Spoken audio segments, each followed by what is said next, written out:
First off, 3 Daytona wins, only 2 guys in the history of this sport have more than that. Do you have more confidence going there now than maybe you did 10 years ago? Then 10 years ago, absolutely, for sure. I think it was probably about 10 years ago where the switch kind of flipped at Daytona, where we went from being just kind of one of those other guys that, could get some luck and maybe win one, to knowing that we're going to go there and be in contention. Like, if we don't get wrecked, we're going to be part of the winning story when the checker flag drops. So, that change happened right around when the Generation 6 car came out in 2013. And yeah, just I had a new spotter combination as well that just really propelled us to what seemed like, a great connection between driver and spotter on these types of tracks. But in the Netflix show, there's a clip where you drop out of the draft because you can feel the big one coming. When did that develop? Because there's not a lot of drivers. Dale Sr. had that, but not a lot of drivers can sense that. What is it? What do you see that tells you I need to not be around these guys right now? Yeah, I mean, you can start to see it and feel it. The pushes coming from behind start getting harder. And at the beginning of the race, you can really feel guys, they'll get up close to you and then they'll just touch you and then they'll let you go. And then as you start getting shoved, and it's like, okay, I can't go anywhere because I'm pushing the person in front of me. I can feel that, okay, well, clearly the field is in a hurry here for whatever reason. Maybe it's coming to the end of the stage. I'm not getting much room from the person beside me on either side. They're starting to close the gap on me left to right. And at that point, I feel like I want to live to see another lap. Like, I'm not going to get to the finish. I'm going to be part of the, highlight reel of wrecks if I don't get out of here. So that's kind of what I feel. And your crew chief trusts you enough to know that I need to do this right now so we could be there at the end. Yeah, I mean, track position has actually got to be as important as it ever has on those types of racetracks, simply because the fuel mileage. You'll see cars start saving fuel here and there, and when they do, that's when the third line starts on the outside. So it's I can't do that as often as I used to, because you used to really be able to go from the back to the front pretty easily when you wanted, but now it's just a log jam of cars, and so I'm not able to bail as much as I used to, just because of the passing's more difficult. Is 2311 further along than you thought it might be after just 3 seasons? I think they're kind of right where I thought they would be. But I mean, last year exceeded expectations for sure, with having two in the top 10. But that's kind of where I expect both of them to be from this point forward, if that makes any sense. So, I think that they got to continue to get better. They're going to continue to work on their craft. Really, they know they've got the same cars that I've got each and every weekend, so they're learning, and they're a lot younger than I am, so they don't have all the experience that I have in these situations. So we're all learning from each other, but they're doing really, really well, and I'm happy with the progression I've seen out of them. Have you gotten better at managing your own schedule between Gibbs and 2311, between, what you have to do as a driver with your team versus what you have to do with an owner with the other garage? Yeah, I mean, it's certainly been a balance. I think this year I'm going to try to shift a little bit more time for myself. I mean, last year, if I got, if I got one day off, it was going to be on Fridays. I would like to add one more day during the week for me time. Just even if it's an afternoon. What I decide to do with that me time, I don't know. It's maybe more family time, whatever it might be. But I certainly want to peel back a little bit more time for myself this year, because I think what I did last year was going to be really, really hard to maintain in the long run. So I think there's a balance there. I think I certainly could let go of the reins a little bit more with 2311. I want to control so much of it. Trusting the guys that I got there running it. I definitely feel like I could do a better job of not micromanaging at times. So um,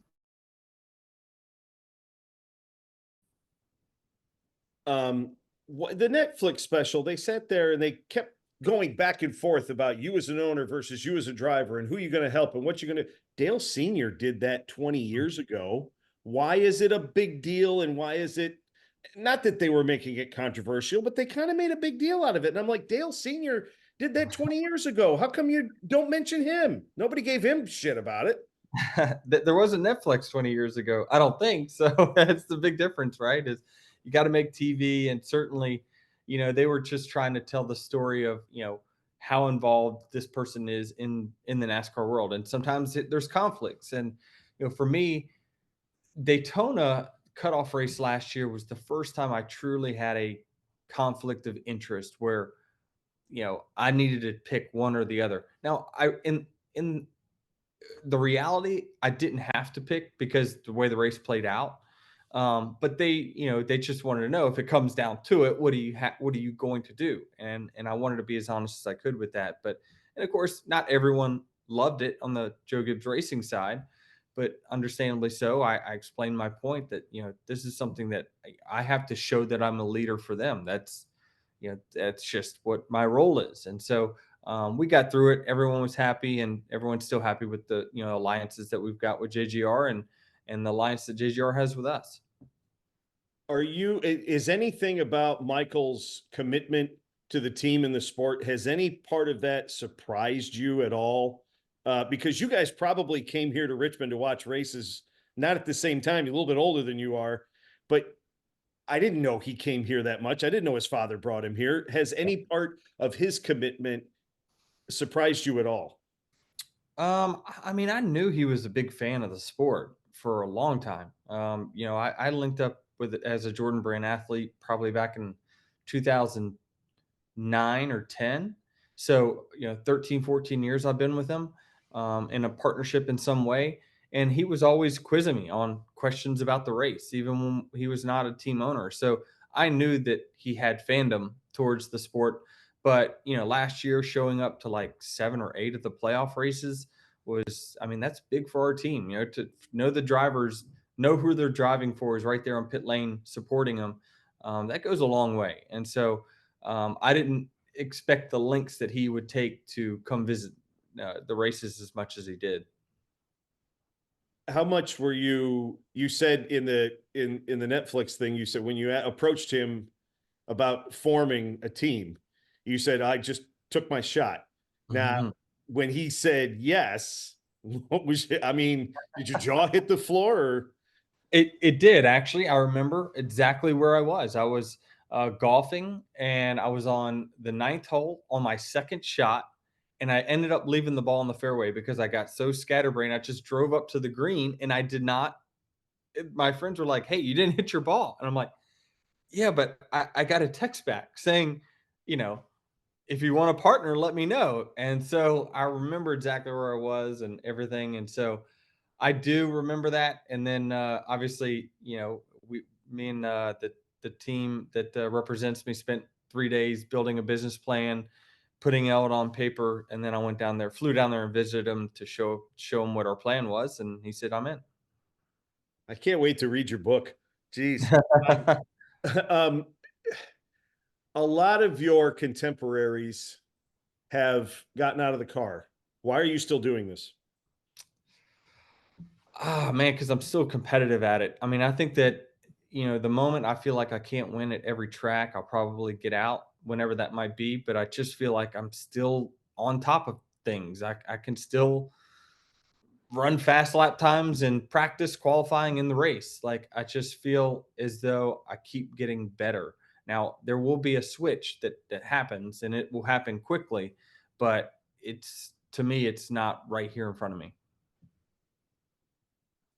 This may not be a completely fair question, but if you already had a championship, do you think you'd still be driving? Or is that not as big a part of the equation as people might think it is? I think I definitely would be, simply because my personal goals is to get to 60 wins. If I can get to 61, then I could be ahead of Harvick. That puts you in the top 10 of all time, and I just think that that's a goal that we can talk about championships, but there's been champions with 12 wins total, right? And so I just would rather get in the upper echelon of race winners in NASCAR, and I feel like that stat will mean more than this one in this column. When you get out of the car, you're going to go to the Hall of Fame. Does that ever enter your mind? And if it does, how often do you shake your head at something like that, considering, you know, your your modest beginnings in the trailer store? Yeah, I mean, it's amazing to think. I still feel like this career has went by really, really fast. I don't. I sometimes shake my head of some of the things that we've accomplished. You know, the trophies that I have acquired, and I look around. And I remember the memories of winning them, but like it seemed like it was just yesterday. Um, but yeah, it's just 20 years ago or so. Yeah, about 20 years ago, I was just finishing up my work days at the trailer shop, and about 16 months later, I was running in the Cup Series. So things happened really, really quickly. But I definitely don't take it for granted, and certainly know that I'm trying to build this legacy and these personal accomplishments in the Cup Series that mean a lot to me.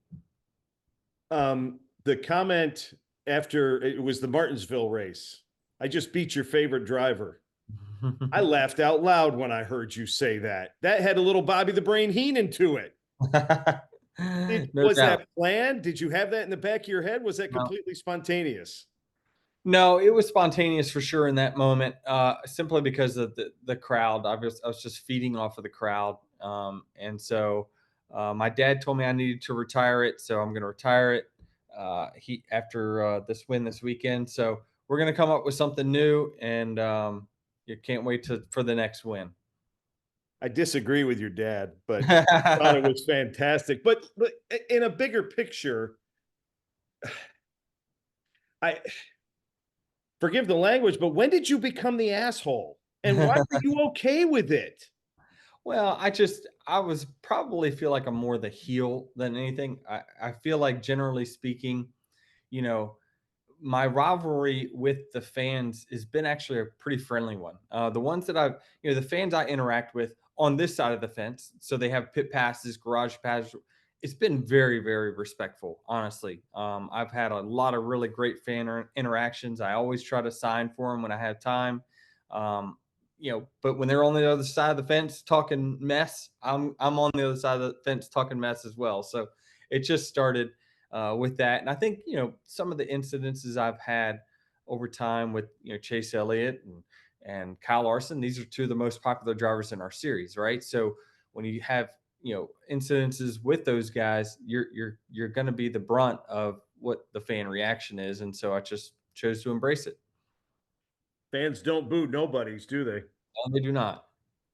Um, the podcast has gotten very successful, and it has given you a voice that has probably elevated your stature in the garage, notwithstanding the 50 wins, the 3 Daytonas, and the fact that you're one of the elder statesmen now, like me. You became the old guy overnight. But the podcast gives you a certain stature in the garage. How does that change the way you interact with the higher ups at NASCAR, maybe with the way you interact with officials at the track?